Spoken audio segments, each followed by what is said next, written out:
Hello, my name is Ashley Latta and I'm delighted to give you this short presentation on how to overcome your patients' objections and achieve the prices that your services deserve. And this is going out to Straumann loyal customers.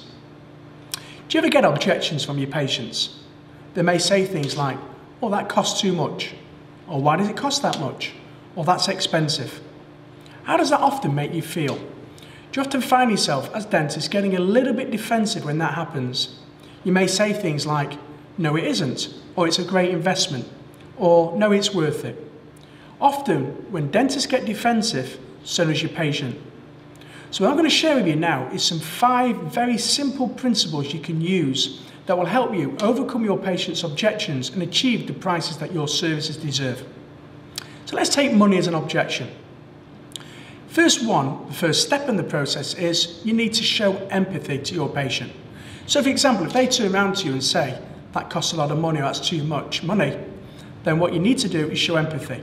And show empathy by saying something like, "I understand that you may have a concern about the level of investment. Mrs. Patient, it's understandable that you may have that concern.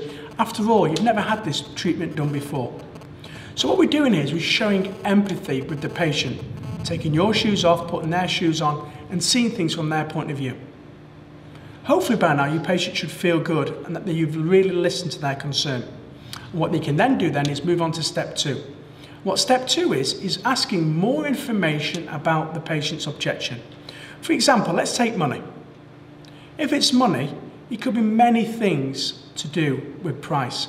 For example, if the patient says that's expensive, it might mean, for example, "I can't afford to pay for it all at once," or "Why does it cost that much?" or "I can get it cheaper from somewhere else."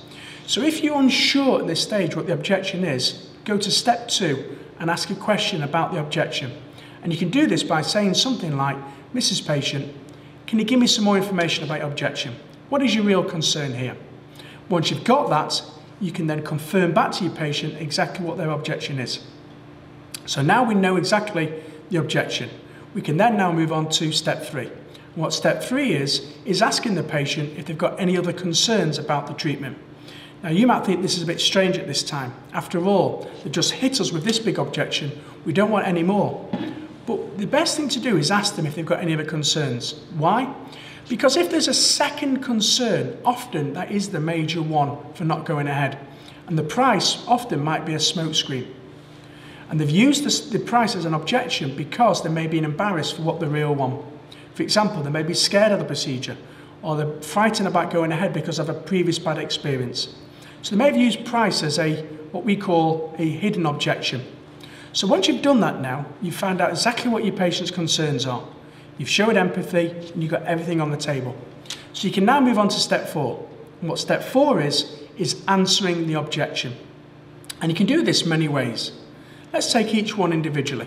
If the patient wants to know why it costs that much, then what you can then do is explain and educate to the patient perhaps what goes involved in the procedure, what's behind it, maybe the laboratory bills that you need to pay and all the appointments that you'll be doing.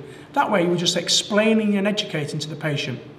If it costs too much and maybe the patient hasn't got the money to pay all at once, then maybe you can explain the benefits of taking the treatment over, say, 6 or 12 months, maybe on an interest-free basis. If you offer that scheme, then break down the monthly payments, and that should help you overcome that as a concern.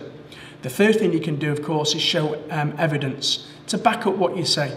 So the patient perhaps is thinking about going somewhere else, you can show your work, your before and after pictures. Maybe if you've got lots of testimonial letters, of course, make sure you've got patient consent to show these forms of evidence to your patient. So if you just use any of those 3 or a combination of those 3, they should help you overcome some of the price concerns. Once you've done that, you can move on to step 5. And that's when you ask the patient a non-threatening question to see if they're happy with your answer. And this is called a test close. And a test close may go something like, "Mrs. Patient, how does that sound? Have I answered your concern?" Hopefully if they say yes, you can now move on to the gaining commitment section of the sales process. So let's have a very, very quick recap. You get an objection. First thing you do is show empathy. Number 2, find out some more information about the patient's objection. Make sure you fully understand it. Put yourself in their shoes. Once you've done that, move on to step 3. Step 3, ask them if there's any other concerns or if they've got any other queries about the treatment. Find out. Now we've got everything on the table, we can move to step 4. Step 4 is, of course, answering the objection. Explain and educate. Use evidence. Perhaps talk to them about the return on investment they're going to get, and maybe explain the payment plan that you might offer in the practice. One of those, or a combination of some of those, should help you overcome the objection.